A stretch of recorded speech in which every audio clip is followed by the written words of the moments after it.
కానీ ఇవాళ ఎంత పెద్ద భూ కుంభకోణం అంటే ఇవాళ రేవంత్ రెడ్డి ప్రభుత్వం తెరలేపింది సామాన్యమైన భూ కుంభకోణం కాదు. ఒకటి కాదు, రెండు కాదు. హైదరాబాద్లో చాలా చాలా పెద్ద ఎత్తున మన దగ్గర పారిశ్రామిక వాడలు ఉన్నాయి.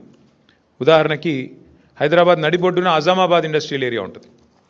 పక్కనే బాలానగర్, కూకట్పల్లి, జీడిమెట్ల, నాచారం, మల్లాపూర్, ఇంకా చాలా ఉన్నాయి. చుట్టూ పారిశ్రామిక వాడలు హైదరాబాద్లో ఓఆర్ఆర్ లోపల బోలెడు ఉన్నాయి. ఎక్కడ కూడా ఇవాళ మార్కెట్లో మీరు చూసినట్టయితే అక్కడ ఎకరం 40-50 కోట్లకు తక్కువ ఎక్కడ ఉండదు. గజాల లెక్కనే ఉంది, ఎకరం లెక్క కూడా లేదు.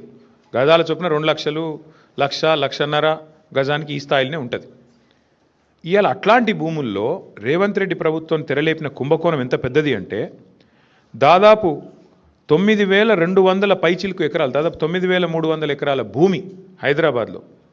అంటే మీరు సగటున 40 కోట్లు వేసుకున్న ఎకరానికి దగ్గర దగ్గర 4 లక్షల కోట్లు, దగ్గర దగ్గర అంటే 3.5 లక్షల కోట్ల నుంచి 4 లక్షల కోట్ల మధ్యన మార్కెట్ వాల్యూ ప్రకారం.